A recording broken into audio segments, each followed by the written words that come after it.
Demons in the desert. Once upon a time, there were two merchants who were friends. Both of them were getting ready for a business trips to selling their merchandise. So they had to decide whether to travel together.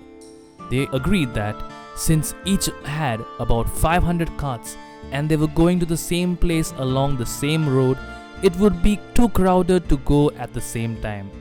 One decided that it would be much better to go first. He thought, the road will not be rutted by the carts. The bullocks will be able to choose the best of all the grass. We will find the best fruits and vegetables to eat. My people will appreciate my leadership, and in the end, I will be able to bargain for the best prices. The other merchant considered carefully and realized there were advantages to going second. He thought, my friend's cart will level the ground so we won't have to do any road work. His bullocks will eat the old rough grass and new tender shoots will spring up for mine to eat. In the same way, they will pick the old fruits and vegetables and fresh ones will grow for us to enjoy. I won't have to waste my time bargaining when I can take the price already set and make my profit. So he agreed to let his friend go first. This friend was sure he'd fooled him and gotten the best of him. So he set out first on the journey. The merchant who went first had a troublesome time of it. They came to a wilderness called the Waterless Desert, which the local people said was haunted by demons. When the caravan reached the middle of it, they met a large group coming from the opposite direction.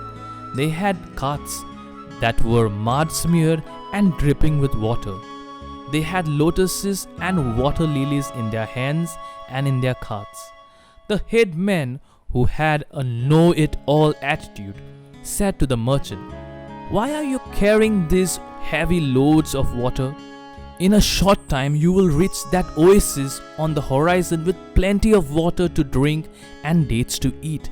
Your bullocks are tired from pulling those heavy carts filled with extra water. So throw away the water and be kind to your overworked animals."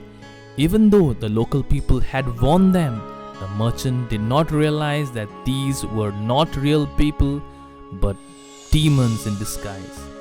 They were even in danger of being eaten by them.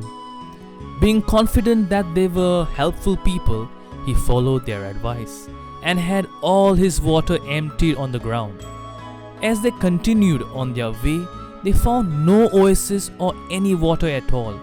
Some realized they had been fooled by the beings that might have been demons and started to grumble and accuse the merchant. At the end of the day, all the people were tired out. The bullocks were too weak from lack of water to pull their heavy carts. All the people and animals lay down in a haphazard manner and fell into a deep sleep. Lo and behold, during the night the demons came in their true frightening forms and gobbled up all the weak defenseless beings. When they were done, there were only bones lying scattered around. Not a human being or animal was left alive. After several months, the second merchant began his journey along the same way. When he arrived at the wilderness, he assembled all his people and advised them, "This is called the Waterless Desert, and I have heard that it is haunted by demons and ghosts. Therefore, we should be careful. Since there may be poisonous plants and foul water, don't drink any local water without asking me." In this way, they started into the desert. After getting about halfway through, in the same way as with the first caravan, they were met by the water-soaked demons in disguise. They told them the oasis was near and they should throw away their water. But the wise merchant saw them through right away. He knew it didn't make sense to have an oasis in a place called a waterless desert. And besides, these people had bulging red eyes and an aggressive and pushy attitude. So he suspected they might be demons. He told them to leave them alone, saying, "We are businessmen. who don't throw away good water before we know where the next is coming from. Then, seeing that his own people had doubts, the merchant said to them, "Don't believe these people, who may be demons, until we actually find water. The oasis they point out to may be just an illusion or a mirage. Have you ever heard of water in this waterless desert? Do you feel any rain wind or see any storm clouds?" They all said no, and he continued, "If we believe these strangers and throw away our water, then later we may not have any to drink or to cook with, and then we will be weak and thirsty. It would be easy for the demons to come and rob us or even eat us up. Therefore, until we really find water, do not waste even a drop."